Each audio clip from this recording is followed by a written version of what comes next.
છી મોર્નિંગ. હમણાં મારા ડોક્ટરે મને એમ કહ્યું કે ધ્વનિત, તારે 3 વસ્તુઓ કદી નથી ખાવાની આજ પછી. મેં કીધું કઈ?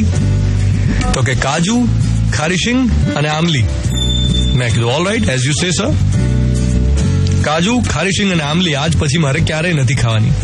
હવે તો મને એક વાત કહો, આ 3 વસ્તુની સુગંધ તમે અત્યારે અનુભવી શકો ખરા?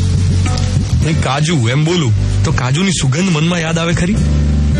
ખારીશિંગ, એની સ્મેલ રિકોલ કરી શકો? અને આમલી, આમલીની સ્મેલ ઘણા લોકો રિકોલ ન કરી શકે. કેમ?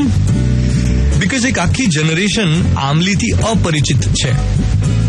કાજુ તો જોયા જ હોય બધાએ, શીંગ તો જોઈ જ હોય, પણ આમલીના કચુકાથી પરિચિત ન હોય. પહેલાના જમાનામાં આમલી વધારે વપરાતી, માટલામાં ભરીને રાખેલી હોય, મીઠું લગાડીને, ખાટી ખાટી સુગંધ હોય એની, કથ્થઈ રંગના લીસ્સા કચુકા હોય. એ કદાચ 35-40 વર્ષના લોકોને ખબર હશે, પણ 20 વર્ષના છોકરાને ના ખબર હોય. કેમ? કારણ કે એને જોયું જ નથી. હવે એવું તો કેટલું છે કે જે આવનારી પેઢી સુધી પહોંચવાનું નથી. જેમ કે પતરાળાની સુગંધ. પતરાળી, આપણે લગ્ન જયારે થતા, પંગતમાં જમતા, તો જેની અંદર આપણે જમતા ખાખરાના પત્તાની થાળી, એ પતરાળી.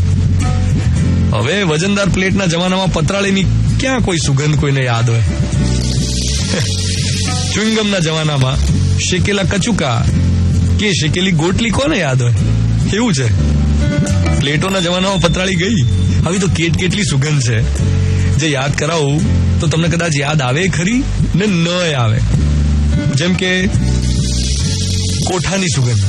કોઠાનું ઘર હોય ને, કોઠું ખાટું, ચણી બોરની સુગંધ, ગોરસ આમલીની સુગંધ, કે પછી જાયફળની સુગંધ, રાત રાણીના ફૂલોની મહેક, જુઈ, ચંપો, બારમાસીની દાંડીમાંથી નીકળતા પેલા મીઠા પ્રવાહીની મહેક. આ બધું સૂંઘવાનો કે એને યાદ રાખવાનો હવે ટાઈમ કોની પાસે છે? અને ટાઈમ હોય તોય ઇન્ટરેસ્ટ ક્યાં છે?